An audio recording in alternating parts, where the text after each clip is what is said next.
आप सभी दर्शकों को सादर प्रणाम। आइए मैं 12वें भाव से संबंधित एक बेहद ही रोचक जानकारी आपको देने जा रहा हूं।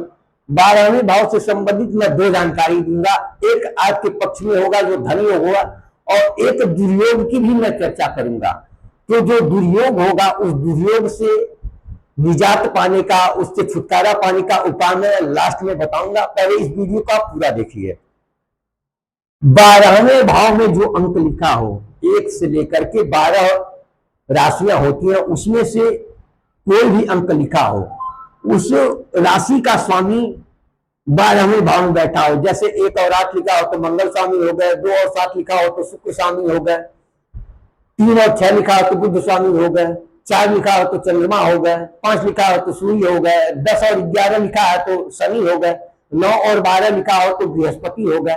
तो आपके 12वें भाव में जो अंक लिखा है उस राशि का राशिपति 12वें भाव में बैठा हो, पहला सूत्र। दूसरा कि उस स्वगृही द्वादशेष के साथ शुक्र आकर के बैठ जाए तो ऐसे में महाधन योग निर्मित होता है। ऐसा जातक अपने जीवन काल में प्रचुर मात्रा में धन कमाता है। अब इसी में एक छोटा सा सूत्र और आपको जोड़ के मैं बता देता हूं कि शुक्र जहां बैठते हैं उसके एक घर आगे के प्रभाव को वो बढ़ा देते हैं, उसमें वृद्धि कर देते हैं। अब ऐसे में स्वगृही द्वादशेष के साथ शुक्र बैठे हो और कहीं आपका लग्नेश निर्बल हो गया तो ये आपके लिए वरदान साबित होगा, क्योंकि यदि लग्नेश निर्बल हुआ तो शुक्र एक भाव, एक घर आगे के भाव में वृद्धि करते हैं तो आपके लग्न को मजबूत कर देंगे। तो ऐसा जातक अपने सुख सुविधाओं के ऊपर विशेष ध्यान देने वाला होता है।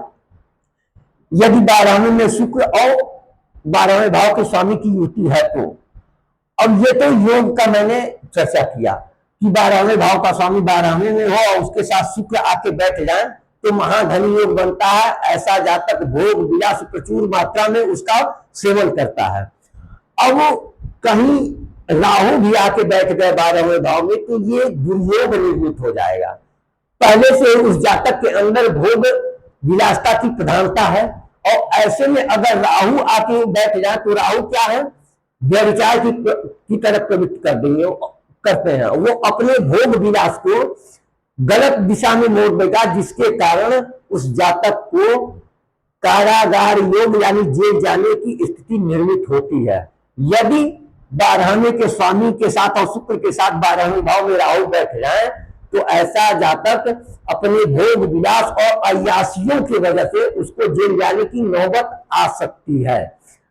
अब इसका उपाय मैं बोला था लास्ट में बताऊंगा। अब इसका राहु यदि 12वें में बैठे शुक्र के साथ तो इसका उपाय यह है कि हर किसी के घर में खाली बोतल जरूर कहीं कहीं पड़ी रहती है, इधर उधर अपने घर से खाली बोतल को लीजिए और उसमें शराब, यदि आप शराब नहीं छूटे नहीं पीते हो तो उसमें सॉफ्ट ड्रिंक जैसे कोका कोला हो गया, काले कलर का कोई भी पेय पदार्थ उस बोतल में डाल करके और शाम को शनिवार के दिन सायंकाल 6 और 7 के बीच में, 6 और 7 के बीच में जो व्यक्ति है जिसकी कुंडली में राहु है उसके सर से 7 बार घुमा करके और उस बोतल को सॉफ्ट ड्रिंक भर करके उस बोतल को ले जाकर किसी खाली स्थान, निर्जन स्थान पर छोड़ना। देखते देखते आपको राहु जन्य पीड़ाओं से मुक्ति मिलती हुई दिखाई देगी। आप महसूस करेंगे कि हाँ, राहु जन्य जो पीड़ाएं थी वो कम हो रही हैं। आप अपनी कुंडली उठाइए, देखिए यदि आपकी कुंडली में योग बन रहा तो ये तो अच्छी बात है। यदि उस योग में राहु बैठ के दुर्योग बना रहे हैं तो उसके लिए जो मैं उपाय बताया उसको आप प्रयोग करिए। बहुत ही परीक्षित प्रयोग मैं आपको बता रहा हूं। राहु जन्य पीड़ा से आपको तत्काल मुक्ति मिली। ये तो 12वें भाव के लिए राहु का उपाय बताया। आपकी कुंडली में राहु कहीं भी बैठे हो और आपको परेशान करना और राहु जन्य पीड़ाओं से आप दुखी हैं तो यह प्रयोग करके आप राहु जन्य पीड़ाओं से मुक्ति पा सकते हैं। अब राहु को ठीक करने का एक और उपाय आपको बता देता हूं। वीडियो लंबा हो गया लेकिन आपके काम का है, आपकी जानकारी की है। राहु को ठीक करने का एक और उपाय बताता हूं जो कि बेहद सस्ता और कम पैसों में हो जाएगा।